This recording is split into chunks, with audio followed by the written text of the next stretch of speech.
Like most portrait commissions I get, I don't actually know the person that I'm painting too well. Sometimes there'll be somebody who's recognizable, a figure that most people would look at and just be able to recognize instantly.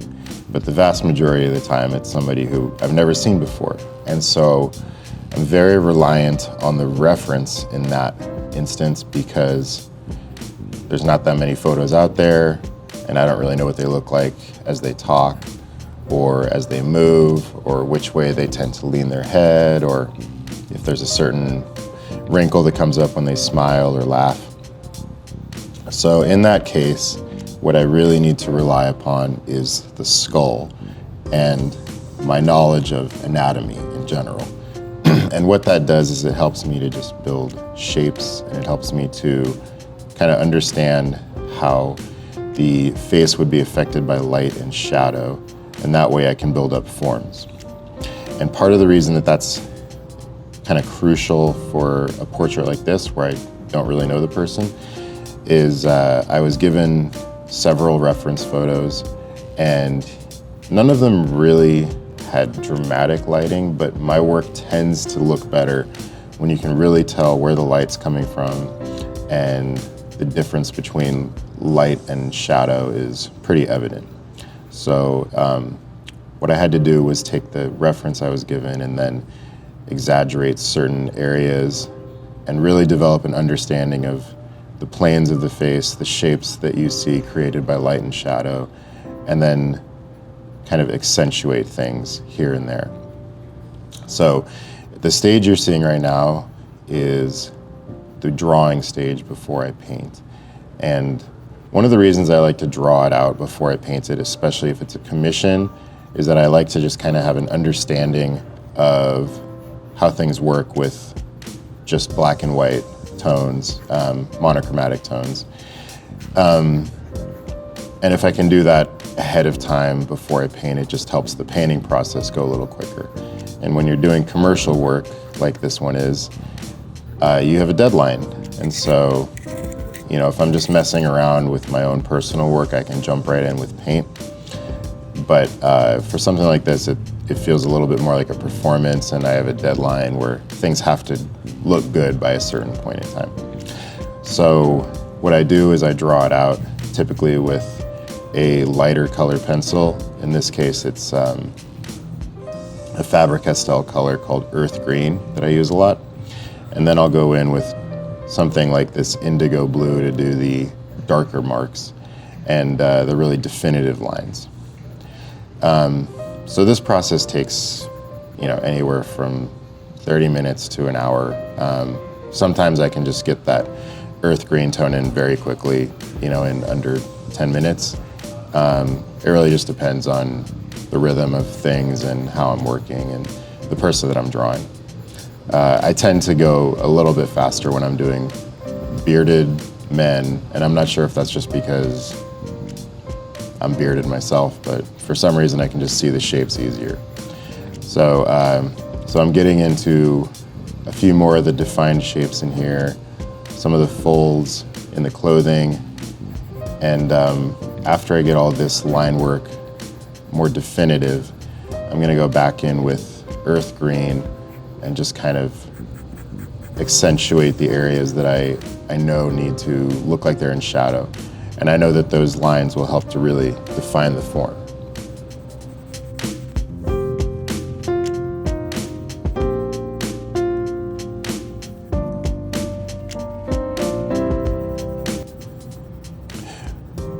I think a lot of times people look at the amount of detail I get into in these drawings and they think, well, you're just gonna paint over it, so what's the point? But to me, I look at the drawing and the painting less as a coloring book experience and more of something where two mediums interact with one another. So what I do is I'll go outside of my studio, spray this drawing with workable fixative, let it kind of air off for about 10 minutes, and then I'll paint over with a sort of unifying color. In this case, kind of this greenish, sort of swampy color. And what that does is it helps to just kind of make sure that all of the ensuing colors on top work together. So on the palette, I'll mix colors together in, I like to think of it as a Venn diagram sort of manner. And by doing this, you know, it looks like this bluish color and the kind of seaweed or moss color that I put down at first, it kind of helps to make sure that they really get along with one another. And as you can see, there's still visible line work, and that's because of the workable fixative.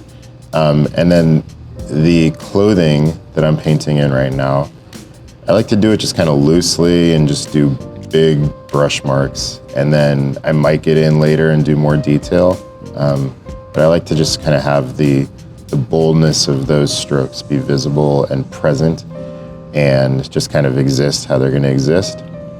And then see where it goes from there. So a lot of painting is really just, you know, figuring out, at least for me, I should say, figuring out colors ahead of time and figuring out the drawing ahead of time. But then once I start painting, you know, I allow myself a little bit of, you know, room for magical moments to happen. Moments where I'm not really anticipating certain brush strokes to appear that I like, or certain drips to appear that I like. Sometimes the paint will bubble up if I've put more water in than usual. And I kind of have come around to just allowing that to happen and see if I like it or not. And if I don't like it, then, you know, it's acrylic paint, it's pretty forgiving, so you can go over it. So there's a balance between definition and things that I plan out and things that I anticipate to happen, with moments that are kind of chaotic. And I try to just allow those two to coexist if possible. So what I'll typically do is work on the darker line work at first and sort of reestablish areas that I know are going to be darker and in shadow. And then I go in with more flesh tone colors, but again, flesh tone colors that exist in shadow. And the reference that I work off of, you know, it doesn't show a definitive enough light source for how I like to paint. So I'm embellishing that, but I also, I try to work off of the a black and white version of the reference. And part of that is that, you know, I know how to make flesh tone colors pretty well. I'm pretty confident at mixing that. But what I like to do is work off of black and white, so that way that I can look at the reference and think about color in terms of the value of the color as opposed to the actual color that you see. And by doing that, I can end up becoming a little more inventive about what colors might work or not work. So, you know, this kind of grayish blue color, you know, I was putting that in the eye socket there. I was putting that in the tear ducts. I was putting it in the beard, and, you know, I can put this color in many places. I used that color to sort of help create this brighter, I don't know what you would call this, like an oatmeal color almost. So, you know, this isn't the actual color that you would see in the flesh tone, but as I paint and as I build things up, hopefully it feels simultaneously vibrant and interesting because it's a painting, but also looks realistic. You know, here's another color that you definitely don't see in anyone's flesh tone, kind of a slime green, but I'm gonna see if it works. I'm gonna leave it there for a while.